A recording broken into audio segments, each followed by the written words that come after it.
To some Palestinians, Sinwar was the symbol of their resistance. To Israelis, he was known as the butcher of Khan Yunis and a mastermind behind the October 7th attacks.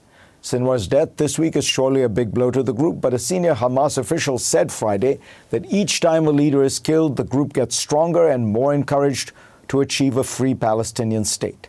Joining me now is طارق Baqowni, one of the world's top experts on Hamas.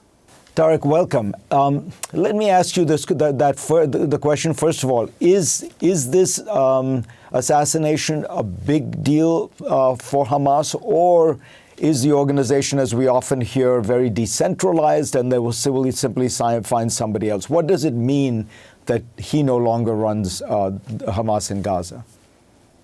Well, of course, the taking out of the top leadership in this way is something that's organizationally challenging for the movement. That's not debatable. However, I think this focus on a singular person is overrated. I think that Hamas will survive this. I keep thinking about the early 2000s during the second Intifada, when Hamas's top leadership, first Sheikh Ahmed Yassin and then Rentisi, were taken out one after the next, and the movement evolved in a way that allowed it to both grow as an organization, but also to protect its top leadership from these kinds of executions by Israel in the future. And fast forward from the early 2000s, we get obviously Sinwar at the top of his position in Hamas, and then as someone who was key in the October 7th attack. So this idea that removing the top leadership in this way weakens or decimates Hamas, I think it does not is not in accordance with reality. And the fact is that because of the way that he was killed, and we can talk about that, and because of the way that Israel has been waging a genocide over the past year, there will be an increasing commitment to Hamas and a growing membership base. And we'll have to wait to see who they elect as a new leader. But I think Hamas, we can say, is weakened, but certainly not decimated. Do you think that his having been eliminated means that it is more likely there will be some kind of a ceasefire deal and a return of hostages? Was he the obstacle to that deal?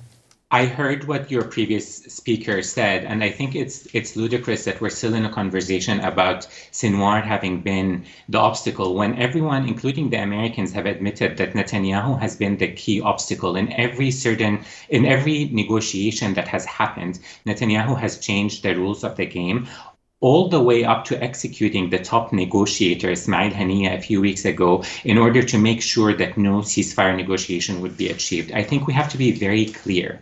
This is not about a ceasefire for Netanyahu. This is not about the return of the captives. We know it. The American administration knows it. The families of the Israeli hostages know it. This is about Israel, specifically the Netanyahu government, completing its genocide in the Gaza Strip and expanding that war regionally in order to reshape the Middle East. They say it openly, and I think it's about time we start listening to what the Israeli leaders are saying. Even today, after Sinwar is executed, we have Netanyahu saying this is a blow, but this is not the end of the game. We will keep going. For the Israeli government, there is no stopping them until they've completely eliminated the question of Palestine, whether in this round or the next. And this is the only motive that's driving Netanyahu at the moment. Let me ask you about Yahya and his strategy or his tactics. I mean, it seems to me that October 7th was, even by the standards of violent national liberation movements, I'm thinking of movements in Africa, African National Congress, it went far beyond in its brutality. And most of those movements were generally, had rules about no attacks on civilians, no attacks on women, no attacks on children, no rape. It was, not all of them, but many of them. This seemed particularly brutal, and I'm wondering, is there within the Palestinian movement, even the armed resistance movement, a feeling that this went too far and it didn't work? I mean, look at the destruction for Palestinians it has unleashed. Well, I mean, the fact that it worked or didn't work, we're living in a moment of historic rupture.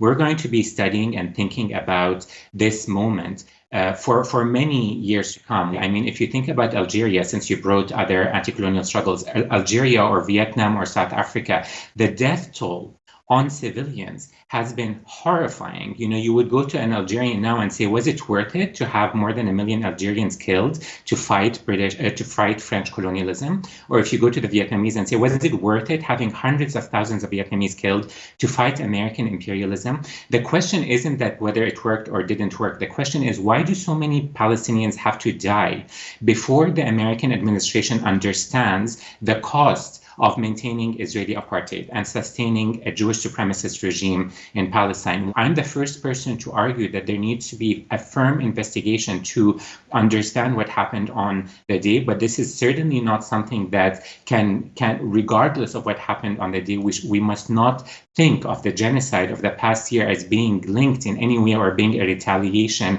to that day. What's happening today is the actualization of Israeli policies of genocidal intent, which they've been talking about for years before October 7th. All right, we will have to leave it at that. Tariq, I appreciate your coming on the show.